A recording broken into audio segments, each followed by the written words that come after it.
ونصلی علی رسول الکریم اما بعد فاعوذ باللہ من الشیطان الرجیم بسم اللہ الرحمن الرحیم لقد کان لکم فی رسول اللہ اسوۃ حسنہ صدق اللہ العظیم وصدق رسولہ النبی الکریم ونحن علی ذلک لمن الشاہدین والشاکرین۔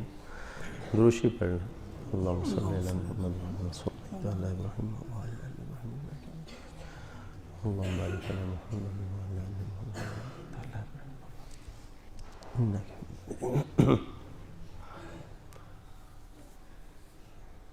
ہم نے دروس سیرت کا آغاز کیا تھا، تقریباً 29 دروس اس موضوع پر ہوئے ہیں۔ ان کا حاصل اور خلاصہ یہ ہے کہ انسانوں کی رہنمائی کے لیے یا بہتری اور فلاح کے لیے جتنے بھی طبقات نے کام کیا، ان سب طبقات میں انسانوں کی ہدایت اور رہنمائی کے لیے صرف ایک ہی طبقہ تھا، وہ ہے حضرات انبیاء کرام علیہ الصلوۃ والسلام کا طبقہ، کہ جو انسانوں کی صلاح اور فلاح کے لیے کام انبیاء نے کیا، کوئی اور طبقہ نہیں کر سکا۔ پھر انبیاء کرام علیہ الصلوۃ والسلام آتے رہے، اپنے اپنے دور میں صلاح و فلاح کا کام کرتے رہے، لیکن اس ساری چیز کی تکمیل وہ نبی پاک صلی اللہ علیہ وسلم پر فرمائی گئی۔ اب رہتی دنیا تک اگر کسی کا اسوہ اور سنت رہنمائی کا کام دے سکتی ہے، وہ صرف اور صرف نبی پاک صلی اللہ علیہ وسلم کا طریقہ اور آپ ہی کی سنت ہے، اور آپ علیہ الصلوۃ والسلام پر دین کی تکمیل فرما دی گئی کہ جو کوئی کوتاہیاں دنیا میں پھیل چکی تھیں، جو کوئی خرابیاں دنیا کے اندر آ چکی تھیں، ان سب کوتاہیوں کا، ان سب خرابیوں کا ازالہ کیا گیا، اور ایسا کامل اور مکمل دین آپ علیہ الصلوۃ والسلام کے ذریعے سے ہمیں عطا کر دیا گیا کہ اب اس کے اندر کسی قسم کی کوئی کمی کوتاہی موجود نہیں۔ اب قیامت تک کے آنے والے انسانوں کے لیے اسی کو ہی ایک کامل اور جامع نمونے کے طور پر ہمارے سامنے پیش کیا گیا۔ دیکھیے، بیانات ہوتے رہتے ہیں، تقریریں ہوتی رہتی ہیں، لیکن ان کا مقصد صرف یہ ہے کہ ہم اس کے اوپر عمل بھی کریں۔ دیکھیے، آپ علیہ الصلوۃ والسلام کی سیرت سے متعلق جو کچھ بیان کیا گیا، اس میں ہمارے کرنے کا کام یہ ہے کہ ہم آپ علیہ الصلوۃ والسلام کی سیرت کو، آپ کی زندگی کو بطور نمونہ کے اپنے سامنے رکھیں، اور آپ علیہ الصلوۃ والسلام کی زندگی کو دیکھ کر اپنی زندگی گزاریں۔ اپنے عقائد، اپنی عبادات، اپنے معاملات، معاشرت، تہذیب، اخلاق سب نبی کریم صلی اللہ علیہ وسلم کی سیرت کے مطابق ہونے چاہیے۔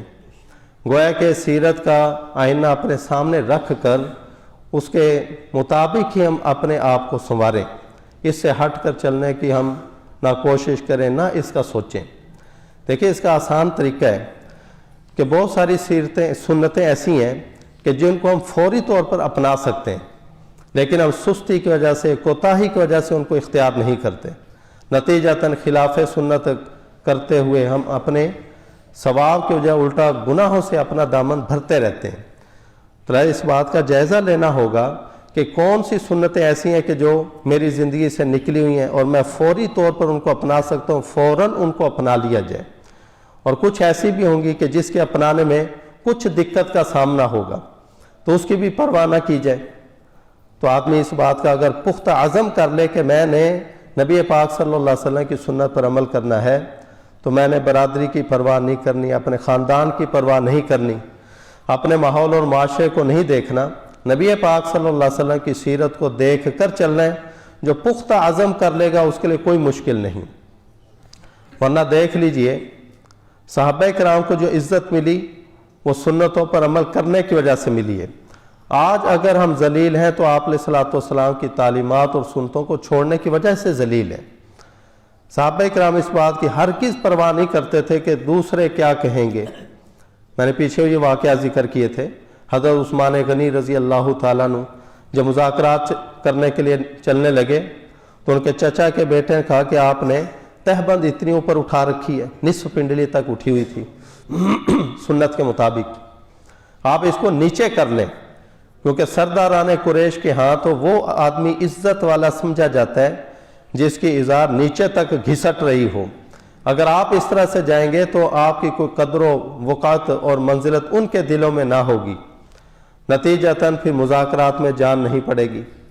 تو حضرت عثمان غنی رضی اللہ تعالیٰ نے اس کی ہرگز پرواہ نہیں کی، انہوں نے ایک ہی بات کہی کہ لا ہاکذا عزرت صاحبنا صلی اللہ علیہ وسلم، کہ یہ نہیں ہو سکتا، ہمارے صاحب حضرت محمد رسول اللہ صلی اللہ علیہ وسلم کی ازار چونکہ اس طرح ہے، لہذا میری ازار بھی یہیں پہ رہے گی، مذاکرات میں جان پڑے نہ پڑے مجھے اس کی کوئی پرواہ نہیں۔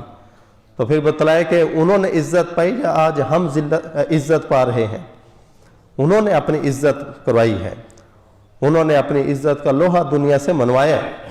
حضرت حذیفہ رضی اللہ تعالیٰ عنہ، وہ لقمہ نیچے گر جاتا ہے تو اٹھانے کے لیے ہاتھ بڑھاتے ہیں، تو قریب بیٹھا شخص کہتا ہے کہ یہ کسریٰ کا دربار ہے۔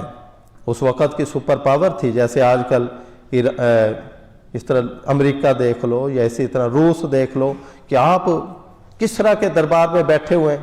اگر آپ یہاں سے نیچے سے اٹھا کر یہ لقمہ کھائیں گے تو نتیجتاً ان کے دلوں سے آپ کی قدر نکل جائے گی، وہ کہیں گے یہ ندیدہ قسم کے لوگ ہیں، نیچے سے بھی گری پڑی چیز اٹھا کے کھا لیتے ہیں، تو پھر ان کے دلوں میں آپ کی قدر نہیں ہوگی۔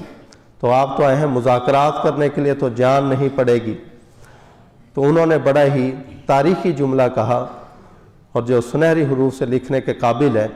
انہوں نے فرمایا اترکو سنت رسول اللہ صلی اللہ علیہ وسلم لہؤلاء الحمقى، کیا میں ان احمقوں کی وجہ سے نبی پاک صلی اللہ علیہ وسلم کی سنت کو چھوڑ دوں؟ یہ نہیں ہو سکتا۔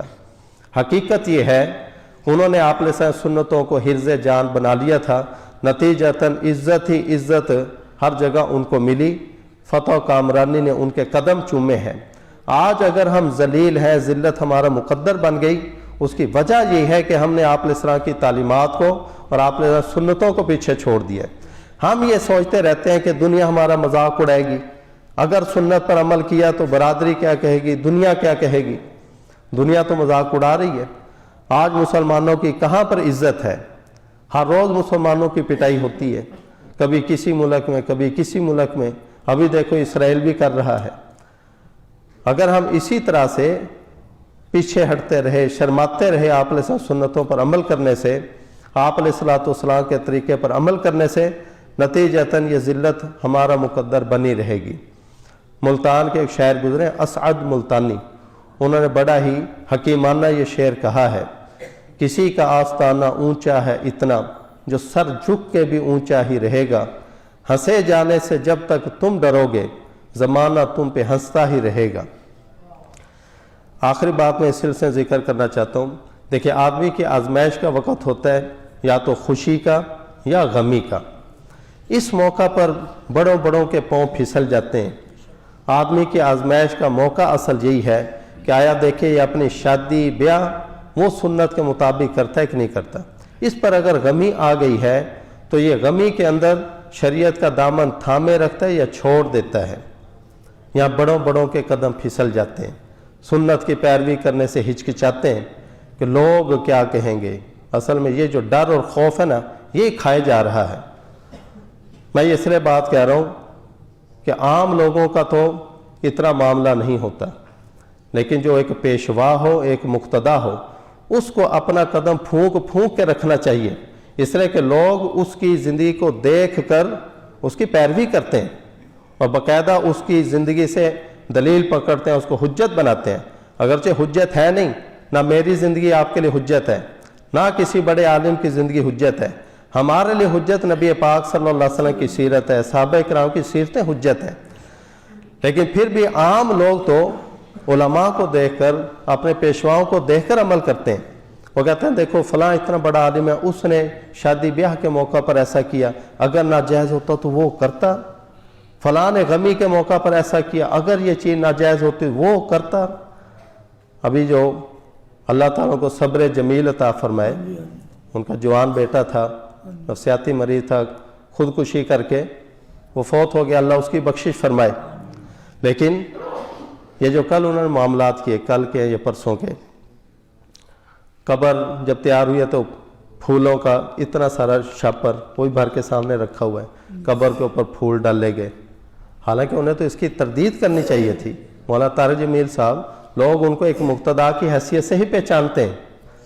اب پھولوں کی چادریں چڑھانا یہ اہل بدعت کا شعار ہے، اسلام نے اس کی جان نہیں دی۔ آپ نے پوری زندگی کے اندر صرف ایک مرتبہ ایک قبر کے اوپر جو معذبین کی تھی ان کے اوپر آپ نے ایک شاخ لے کر یہ توڑ کے آدھی آدھی 2 قبروں پہ رکھ دی تھی۔